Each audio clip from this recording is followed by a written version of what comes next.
Good morning, friends. Happy Memorial Day. I am super excited that the tomatoes are finally in the ground. So I will give you an update, kind of walk you through that process, and I'll be back at the end. Hey friends, welcome back to Garden Adventures. Today I am out in the country, and behind me you can see we had some compost delivered. Let me take you down and show you where I'm going to plant up the tomatoes for our tomato experiment this summer. And then I'm gonna get cardboard laid down and compost on top of it.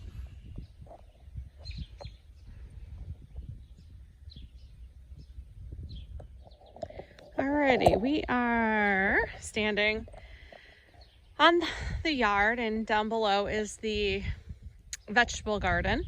So my nephew tilled. I don't think he fully understood the no-till concept. But that's okay. I mean, what are we gonna do?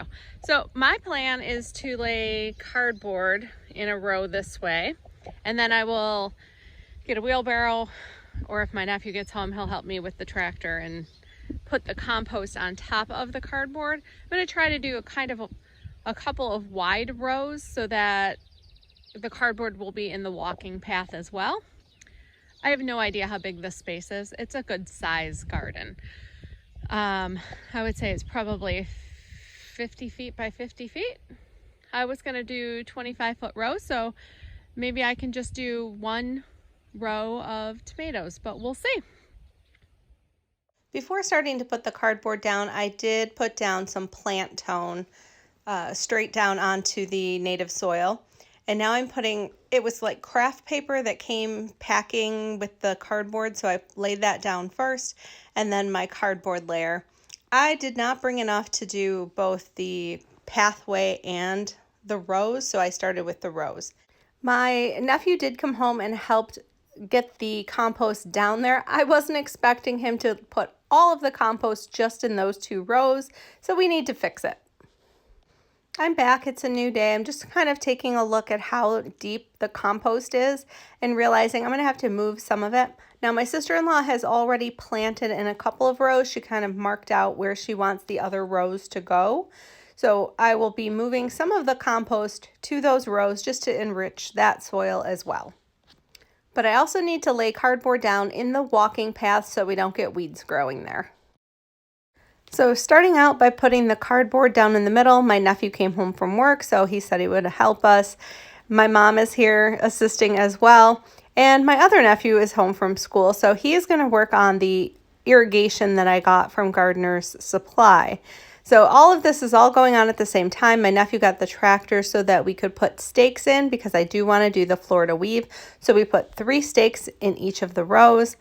Again, my nephew was working on this irrigation system the majority of the time, trying to figure it out, and we were successful in the end. 1, 5, 6, 7, 8, and 11. Okay, on this side, we have the winter sown marigold.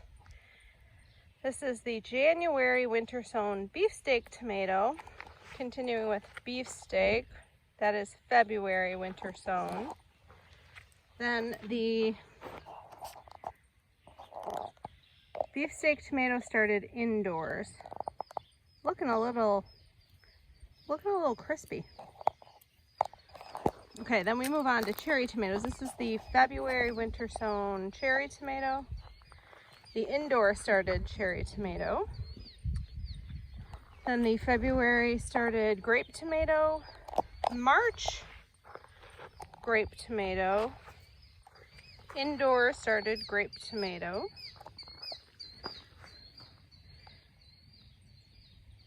February cocktail tomato, and the indoor started cocktail tomato. And these were planted May 23rd. May 23rd. So in the second row, I planted all of the tomatoes that came up in winter sowing and indoor sowing that were not the most impressive looking ones. So that first row had the best looking from each of the sowings. This is all of the leftovers. So I had 5 beefsteak tomatoes, a few cherry tomatoes, definitely a couple grape, and a cocktail tomato on this side as well. And I ended up putting 2 cherry tomatoes at the end because somehow I forgot them. Okay, and I have more tomatoes still coming up in jugs at home. So we have 2 seedlings in T15, 2 that are coming up in T9, and 1 that is coming up in T14. So 15 would be grape tomatoes, 14 would be the cherry, and T9 would be a grape tomato. So it seems the grape tomatoes have done really well in winter sowing. So that was the Mafka Hybrid Valentine grape tomato from Johnny Seed. All right, I'll be sure to bring you regular updates on the tomato plants, how they're doing, which ones are performing the best. As I said, so far, the February winter sown tomatoes all germinated and they're performing really well. The grape tomatoes have done extremely well, as the beefsteak have. So we'll keep an eye on it. I'm letting the other containers continue to sit. Maybe they will germinate, and if they do, I will take them out and plant those as well. I saved room at the end. So these 3 will go out this coming week, and we'll put them in the ground, and I will give you an update on how the others are doing. I did adjust the soaker hose and used landscape staples to get it closer to each of the plants so that the root ball is directly being watered. I hope you're having a wonderful Memorial Day. If you enjoyed this content, please hit the subscribe button, and I will see you in the next one. Thanks so much.